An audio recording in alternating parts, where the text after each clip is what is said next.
snow, let it snow, let it snow. Donc on va commencer par la recette de la tourte au foie gras. Donc alors, pour la tourte au foie gras, on a des girolles, on a du foie, un lobe de foie gras, des échalotes, quelques herbes. Si on a sous la main, c'est mieux pour apporter un peu de couleur également, et de la pomme de terre. Idéalement une pomme charlotte, une pomme de terre à terre ferme pour faire pommes sautées ou des frites. Donc on a commencé par ça, donc on les a épluchés. À ce moment-là, on peut les laver. Par contre, après, on les sèche un petit peu et on ne les lave plus. Donc on les passe à la mandoline vraiment finement pour avoir des petites spirales. Et on avait fait des rosaces simplement bien fermées pour que, après, au niveau de la cuisson, que le foie ne coule pas et ne traverse pas. Donc vraiment, on a mis ça. Donc sur la recette, initialement, je vous ai marqué ça simplement. Donc je l'ai mis sur une assiette, on les a mis au micro-ondes. Donc simplement un film sur l'assiette, d'accord, marquez-le peut-être, perforé, parce qu'au micro-ondes c'est important. Perforé, le premier cello frais, vous mettez vos rosaces dessus pour en mettre 3 par assiette, ça a peu d'importance, vous refermez avec un deuxième cello frais. Pourquoi? Parce que le premier, si vous ne percez pas le premier, au fait l'ensemble va gonfler. Et du coup la rosace va casser, tandis que là, le premier cello frais va coller à l'assiette et le deuxième va gonfler, du coup vous aurez une cuisson vraiment uniforme. Et donc là, normalement, si je ne me trompe pas, j'ai mis 2 minutes à 900 watts, c'est ça? Ça fonctionne vraiment superbement. En l'occurrence, ce soir, on n'a pas de micro-ondes ici dans la cuisine, donc je les cuis à la vapeur. Donc j'ai fait le même process, une plaque, du film, les rosaces, refermées. Seulement, j'ai mis 5 minutes de cuisson, d'accord? Après, on a enlevé le premier film, on a laissé refroidir un petit peu. À côté de ça, simplement, on a fait revenir nos échalotes avec des échalotes. On a fait revenir nos échalotes, on a incorporé les girolles, on les a fait vraiment bien tomber, assaisonner, sel, poivre. On les a hachés grossièrement et on les a mis dans une passoire afin de vraiment les presser pour que vraiment ça ne tire pas de jus. Ça c'est également très important de le marquer si je ne l'ai pas précisé. Pourquoi? Parce que si vous ne pressez pas le champignon quand vous le mettez sur la pomme de terre, du coup ça va tirer du jus et vous allez avoir quelque chose de très, très mou et pas croquant. Et également, ce qui est intéressant, si vous faites ça correctement, à ce stade-là, avant d'avoir mis le jaune sur la pâte, vous mettez ça au frigo, vous pouvez faire 2 jours avant et vous le mettez juste au dernier moment. Vous le sortez à température, vous mettez votre jaune et puis vous mettez au four. Par contre, si vous ne les pressez pas correctement, du coup ça va couler, ça va pas donner grand-chose. Donc c'est pour ça que je précise de bien faire ça. Donc une fois que nos échalotes et nos girolles sont bien revenus, on avait pris des marrons cuits qu'on a coupés grossièrement, on les a incorporés également avec. On les a hachés tout ça grossièrement pour vraiment avoir de la mâche quand même encore un petit peu. On a procédé au montage, donc pour ceux et celles qui étaient là, donc les rosaces de pommes de terre, on les dore, on les sale, poivre légèrement. On y met au milieu une noix de champignons avec les marrons et les échalotes, un morceau de foie gras cru simplement, joliment. Idéalement, on prend l'emporte-pièce, mais ça fait beaucoup de pertes pour vraiment avoir quelque chose de vraiment harmonieux. On pose ça dessus, la pâte également par-dessus. On essaie d'étaler vraiment pour que vraiment bien fermé, vraiment pour que ça fasse vraiment effet tourte. Et avec l'emporte-pièce, on fait la liaison finale pour avoir vraiment quelque chose de rond et de joli. Une fois que ça c'est fait, simplement à la poêle bien chaude avec un petit filet d'huile, une belle coloration sur le dessous, on remet ça sur la plaque, côté pomme de terre, tout à fait. On met ça simplement sur la plaque et on termine au four 170-180 degrés pendant 10 petites minutes à peu près. Et après, simplement, je prends une assiette, on a notre salade de mesclun qu'on a nettoyée avec une petite vinaigrette maison. Là, en l'occurrence, j'ai pris réduction de balsamique, pour faire une petite décoration qui apporte un petit côté acidulé. Le reste d'échalotes ici, ainsi que le reste de foie doit simplement au dernier moment, je l'ai fait chauffer simplement à la poêle. On essaie de garder le foie pour qu'il y ait quand même des morceaux parce que si vous le mettez trop longtemps, trop chaud, en fait tout va fondre, vous n'allez plus rien avoir. Donc il faut vraiment le mettre au dernier moment. Donc ça, on va mettre un petit trait au milieu simplement et la tourte posée dessus simplement. Et du coup, il y a vraiment une entrée de fête qui est assez sympa, qui a du goût, j'ai entendu dire que c'est compliqué, mais sincèrement, on peut préparer facilement 2 jours à l'avance. Vous mettez ça au frigo, vous êtes tranquille et franchement, ça a un effet visuel qui est assez sympa. Ça a du goût, c'est des saveurs qui plaisent. C'est rien d'inventif, ça je vous l'accorde, mais par contre, c'est des saveurs qui plaisent et qui font parler un petit peu les papilles. Est-ce que pour l'entrée, il y a une question? Four vapeur. Au four classique, non, parce que c'est trop chaud, ça va fondre. Micro-ondes, ça fonctionne très bien. Micro-ondes ou four vapeur. C'est maintenant, la pomme de terre comme ceci, le problème qu'il y a, c'est que maintenant tu l'avais prise, tu peux la cuire également au four. Mais le problème, c'est que tu n'auras pas ce côté moelleux. Là, je les ai cuits pour que les pommes de terre soient moelleuses et cuites. Et après, je les ai poêlées pour avoir le côté craquant dessous. Donc du coup, quand on va le consommer, après, on a ce côté craquant et moelleux. Parce que si tu fais ta pomme de terre directement au four, elle va être que dure en fait. Tu comprends, c'est vraiment... Ouais, faux vapeur ou le micro-ondes, voilà. Idéalement, voilà. Ouais, 2 minutes, hein. J'ai fait tous les autres cours avec le micro-ondes parce qu'ils avaient, donc du coup, on l'a fait. Et ça, je sais pas, si, dans les autres, on a mis une assiette également, non. Mais là, ça fonctionne très bien. 2 minutes à 900 watts, c'est parfait, parfait. Celui que vous achetez en grande surface, idéalement, c'est la marque C'est l'eau frais, c'est quand même un petit peu mieux quand même parce que les autres sont un petit... C'est l'eau frais. C'est, je crois, rouge un petit peu comme ça. Ah, je savais pas. Ça sera bon à savoir pour la prochaine fois. Voilà, mais j'aurais fait pour vous montrer que ça fonctionne vraiment très bien. Voilà. Et vraiment, il y a le timing, tout est parfait. Voilà. Et vous pouvez mettre grosso modo 3 rosaces par assiette à peu près. Idéalement une assiette plate qui va au micro-ondes, d'accord? Et vous disposez 3 rosaces dessus. Voilà. Par rapport à l'entrée, ça va, vous avez une question encore? Ensuite, on a notre navarin d'agneau, donc là, d'agneau. Ouais, mais il me perturbe avec la caméra et tous les jours.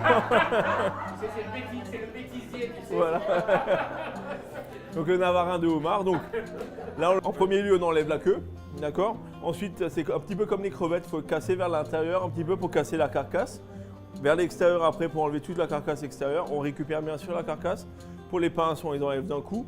On vide la tête pour récupérer également la carcasse pour la bisque. Une fois que la queue est décortiquée, les pinces, on les garde entières. Donc à ce niveau-là, on prend une casserole, un téfou, quelque chose un faitout assez grand. On y met toutes nos carcasses qui ont été un petit peu nettoyées. De l'oignon, si vous avez des restes d'herbes aromatiques, ce genre de choses, vous les mettez dedans à ce moment-là aussi. Vous mélangez bien pour que ça devienne bien rouge, que les saveurs se multiplient bien. On y met du concentré de tomate, une boîte à peu près, j'en ai respecté les proportions. On mélange à nouveau. J'ai mis du cognac. À la maison, faites attention, vous n'avez pas des hottes aussi grandes, donc coupez la hotte. Vous allumez avec le feu et puis vous laissez brûler vraiment tout le cognac pour vraiment enlever ce côté amertume pour qu'il n'y ait plus que la saveur du cognac qui reste. Une fois que ça c'est fait, moi j'ai mis un tout petit peu de farine. Ça, je pense que je ne l'ai pas marqué. Vous n'êtes pas obligé, on peut le faire par après. Là, je l'ai mis tout de suite. Donc j'ai mis la farine. On a mouillé à hauteur, on a laissé cuire grosso modo une demi-heure tranquillement, un feu doux comme ceci. Ensuite, on l'a passé. Donc, oui. Donc une fois que s'il vous plaît, une fois que la bisque, on l'a passée au chinois simplement, j'ai fait pocher mes pinces. Ça a 2 effets. Ça apporte plus de goût de pocher une pince dans une bisque avec de la saveur que dans de l'eau tout simplement. Donc ça c'est la première chose. Et deuxième chose, c'est que forcément quand on va cuire la pince, ça va rejeter également encore des sucres, du goût. Et ça va encore une fois accentuer le goût de la bisque. Donc on les a pochés quelques minutes dedans pour vraiment les faire rougir également. On les a décortiqués. Donc là on a séparé, on va appeler ça l'articulation de la pince. On a coupé au ciseau l'articulation dans le sens de la longueur. On l'a décortiqué également pour récupérer la chair. À l'aide d'un rouleau pâtisserie, j'ai tapé un petit peu sur les pinces pour qu'elles cassent. Mais c'est important de ne pas taper trop fort, sinon vous allez les écraser. Donc là, vous tapez les 2 côtés, on décortique, ça prend un peu de temps, mais elles ont maîtrisé ça comme des grands chefs. Pardon? Si tu peux trouver ça, mais alors tu n'arrives pas à faire ta bisque, voilà, tu vois, l'un et l'autre est quand même important. Du coup, là, on récupère vraiment toutes les chairs du homard, d'accord? Donc là, quand une fois on est à ce niveau, on est tranquille, la bisque est prête, le homard aussi. On prépare nos légumes, donc là vous pouvez m'en ramener un plateau si vous voulez. Je vais vous dire un petit peu tout ce qu'il y a là-dedans. Donc là, on a vraiment des légumes un petit peu pour apporter vraiment de la couleur. Donc on y a mis des carottes, simplement qu'on a épluchées. Avec le canneleur, on y a mis quelques traits sur la longueur, passé à la mandoline. On a eu des petites spirales comme ceci. Les courgettes, on les a coupées en 2, on les a taillées assez finement. Petits pois, en l'occurrence, on n'est pas trop dans la période, donc on n'en trouve pas. On a mis du surgelé. Et on a pris des mange-tout qu'on a écotés des 2 côtés et coupés en biseau au milieu. Également quelques oignons grelots. À partir de là, on a mouillé à hauteur avec de l'eau simplement, sel, poivre, du thym frais et une demi-plaquette de beurre pour donner un peu de goût. Voilà, donc là on a fait 2 plats. Donc là, sur la recette, je ne l'ai pas mis dans dans une plaque gastro parce que là je vais le cuire au four. Sur la recette, je l'ai marqué parce que forcément c'est pour une plus petite tablée. Vous prenez une poêle de ce genre-là, vous faites pareil, vous mettez tout l'ensemble à feu doux et vous laissez cuire ça tranquillement. Ça risque rien, vous avez vraiment quelque chose de vraiment étuvé. Idéalement, quasiment jusqu'à absorption complète du légume, de l'eau. Et du coup, vous avez des légumes assez croquants qui ont du goût et tout s'est bien mélangé. Vous avez vraiment de belles couleurs. Donc, on va disposer ça au fond simplement. Au dernier moment, on va pocher le homard dans la bisque. On va le récupérer, on va tailler pour que tout le monde en ait. Et on va mettre simplement une lichette de bisque sur l'ensemble pour le réchauffer et donner du goût. Ainsi qu'un petit peu d'aneth hachée simplement sur le dessus pour la couleur. C'est vraiment pas très compliqué. Le homard est peut-être difficile à décortiquer, mais une fois encore, c'est quelque chose que peut se préparer facilement à l'avance, hein, sans problème. La bisque, vous la faites, vous la finissez, vous la mettez au frigo, ça tient 5 jours au frigo. Hein. Le homard, 3 jours de décortiquer, il n'y a pas de problème non plus, hein, c'est vraiment pas un souci. Hein. Et les légumes, c'est pas ce qu'il va prendre, vous les faites la veille pour le lendemain, ça tient aussi. Hein. Je veux dire, ça c'est des recettes qu'on peut vraiment travailler en avance, qui ont du visuel, vous verrez après, ça a vraiment une belle couleur. Des goûts, encore une fois, des goûts qui sont assez sympas parce que des saveurs qu'on connaît mais qui parlent aux gens parce que quand on a des grands tablés, en l'occurrence à Noël, je dis toujours c'est pas forcément l'idéal de faire des saveurs un peu farfelues ou se dire hein, je vais tenter une recette. Il vaut mieux faire on va dire une séance exacte avec des saveurs qui parlent un peu à tout le monde et puis on est sûr d'accrocher et que ça passe. Est-ce qu'il y a une question par rapport au plat? Non. Donc il nous reste encore le dessert, donc là on va faire un Paris-Brest sur assiette. Alors, le Paris-Brest, donc en l'occurrence, forcément qui dit Paris-Brest dit pâte à choux. Donc là en l'occurrence on a pris un temps pour temps d'eau et de lait. Je crois que j'ai mis la même quantité en beurre il me semble. Normalement c'est kiff-kiff, non c'est ça? Ouais voilà, pas loin. En l'occurrence j'ai tout arrondi. J'ai mis un petit peu de sel, un petit peu de sucre dedans. On l'a fait légèrement bien chauffer jusqu'au début d'ébullition. Une fois qu'il y a eu ça, on a mis la farine. Donc là, à la spatule simplement, j'ai mélangé tranquillement jusqu'à ce que ça fasse vraiment la pâte. J'ai continué à feu doux à vraiment la travailler et jusqu'au moment où ça forme une boule. Ça veut dire là où vous l'avez asséché et au moment où ça fait plus qu'un, c'est bon. Donc là, vous la retirez pour que vraiment la chaleur baisse. À côté de ça, on a préparé nos jaunes d'œufs. Donc j'avais peut-être marqué œuf entier, il me semble. Vous pouvez marquer jaune d'œuf. Donc on y incorpore petit à petit les jaunes d'œufs dedans et toujours à la spatule, voilà. Donc voilà, mais c'est les jaunes. Donc là en l'occurrence c'est les jaunes et vous incorporez petit à petit, un après l'autre, toujours en mélangeant. Une fois que ça c'est fait, simplement vous prenez une poche ou les nouveaux appareils, comment dire, le siphon ou piston, que sais-je, les nouveaux appareils qu'on peut avoir qui sont tout pratiques et on fait les formes qu'on veut. Là en l'occurrence j'ai fait des bâtonnets. On y a disposé quelques amandes préalablement hachées dessus pour apporter ce côté croquant et amande un petit peu. On les a fait cuire au four à 180 pendant entre 6 et 10 minutes, ça dépend l'épaisseur un petit peu, c'est à surveiller. Si vous faites quelque chose de gros comme un éclair, ça prendra un peu plus de temps. Si vous faites quelque chose de petit comme ceci, ça va un peu plus vite. À côté de ça, on ne l'a pas encore fait, on le fera au dernier moment, on va monter la crème fouettée, d'accord? Chantilly. Et on a également notre pralin qui est là-bas, on peut me le ramener. Donc là en l'occurrence c'est simplement du caramel, comme j'ai fait plusieurs fois. Donc on prend une poêle à fond épais, on y met du sucre, on touche pas, on laisse vraiment devenir caramel, d'accord? On y met nos noisettes. Enfin une fois qu'il caramel, on prend idéalement un papier style pâte comme ceci, d'accord? On met nos noisettes torréfiées dessus, on fait couler le caramel dessus. On laisse refroidir et on met ça au blender et on mixe afin d'avoir une poudre pâteuse un petit peu comme ceci. Donc ça servira à donner le goût à la chantilly au fait. Le côté un petit peu Paris-Brest, le côté caramel un petit peu comme ceci. Donc on va monter notre chantilly, on va incorporer également notre pralin dessus.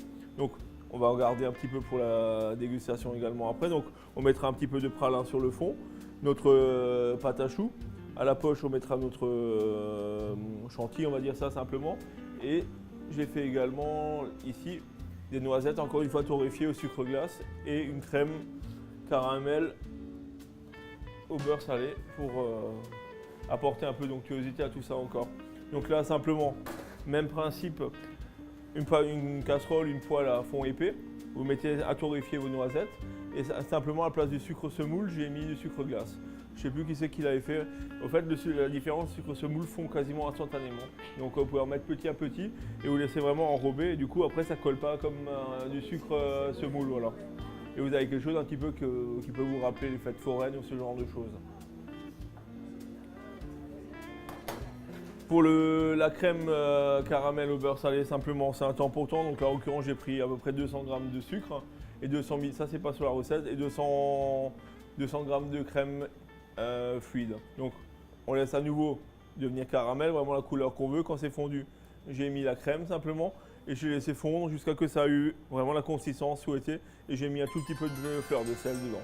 Et j'ai laissé refroidir. Donc ça, on va faire un petit visuel dans le même esprit que sur... voilà, tout à fait. Et comme ça apportera un petit peu d'onctuosité et ça apportera également du goût en plus. Voilà.